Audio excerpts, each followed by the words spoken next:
सुबह का समय था और ऑफिस का माहौल पहले जैसा सामान्य नहीं लग रहा था। कोने कोने में हल्की टेंशन की हवा थी, जैसे कोई बड़ी घटना होने वाली हो।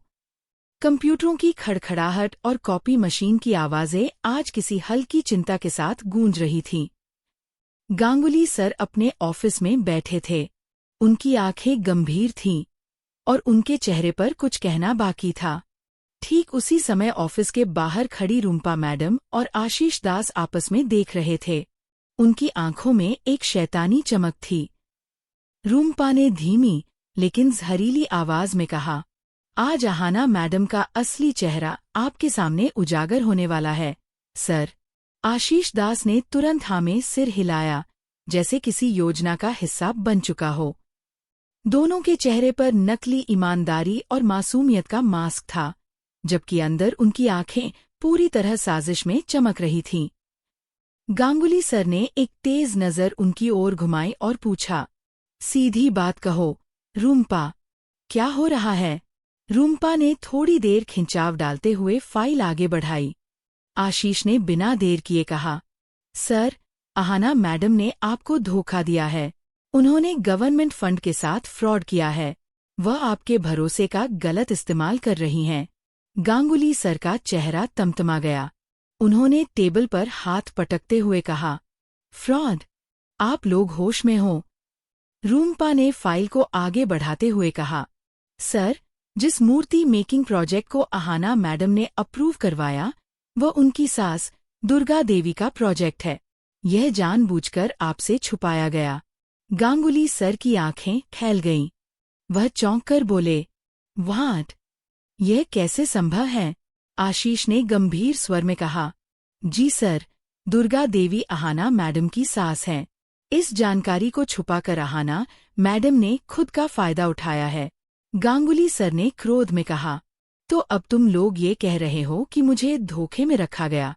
रूम्पा मैडम ने झूठे गुस्से के साथ कहा, सर, अहाना मैडम हमेशा दूसरों को करप्ट बोलती रही हैं, कटमनी का लेक्चर देती हैं, लेकिन खुद अपनी फैमिली के फायदे के लिए काम करती हैं। यह पूरी तरह फर्जी है। अहाना शांत और मजबूत स्वर में खड़ी थी। उसकी आंखों में हल्की चिंता थी, लेकिन आवाज स्थिर थी। गांगुली सर ने सीधे उससे पूछा, अहाना, क्या ये सच है कि दुर्गा देवी तुम्हारी सास हैं? पूरा ऑफिस सन्न हो गया।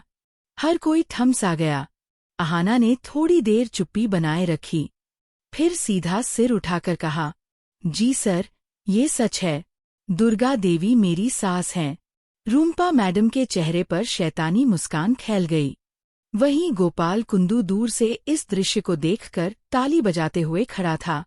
गांगुली सर क्रोधित हो उठे, तो तुमने यह बात पहले क्यों नहीं बताई? क्या मुझे बेवकूफ समझा?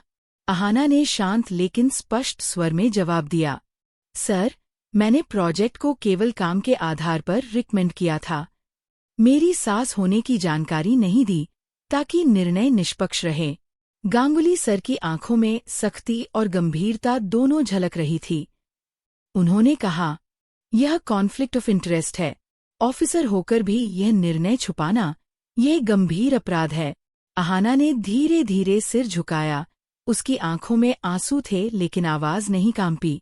उसने कहा, सर, अगर मैं सच बोल रही हूं, तो मेरी गलती सिर्फ ये है कि मैंने ये जानकारी पहले नहीं दी। रूम्पा मैडम ने तुरंत कहा, सर, यही तो फ्रॉड है। यही अहाना मैडम की सच्चाई है। गांगुली सर ने कुछ पल चुप रहकर गहरी सोच में डूबे। फिर उन्होंने सख्त स्वर में निर्णय सुनाया, आज से मूर्ति गोदाम फिलहाल सील किया जाता है। प्रोजेक्ट अप्रूवल रद्द। इस मामले की जांच आगे बढ़ेगी। पूरे ऑफिस में हड़कंप मच गया।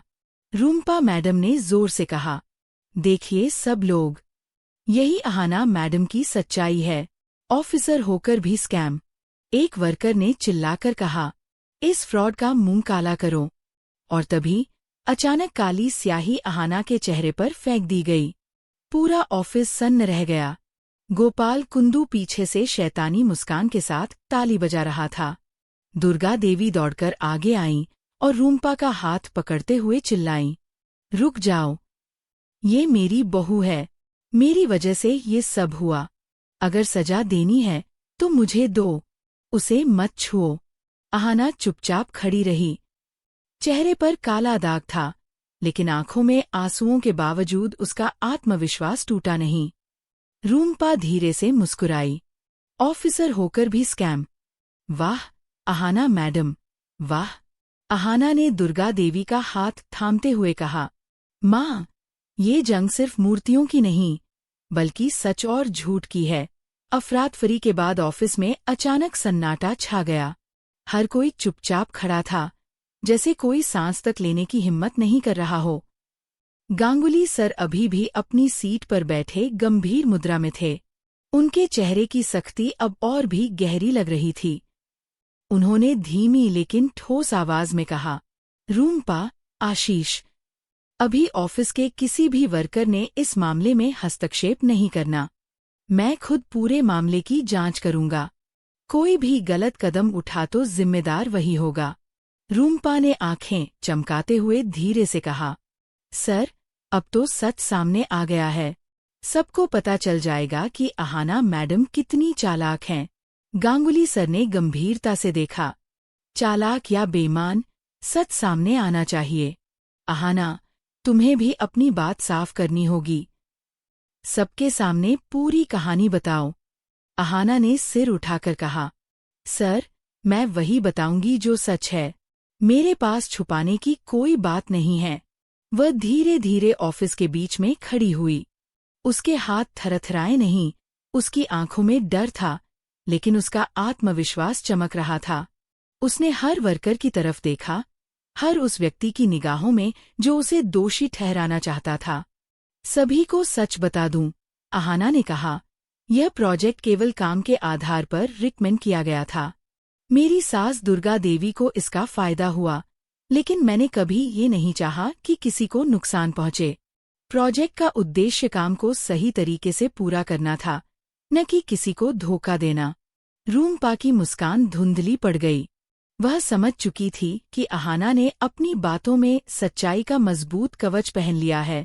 आशीष दास ने रूम्पा की तरफ देखा, जैसे कह रहा हो, अब क्या करेंगे? गांगुली सर ने धीमी लेकिन सख्त आवाज में पूछा, अहाना, क्या तुम्हारे पास इस बात का कोई प्रमाण है कि तुमने पूरी प्रक्रिया ईमानदारी से पूरी की?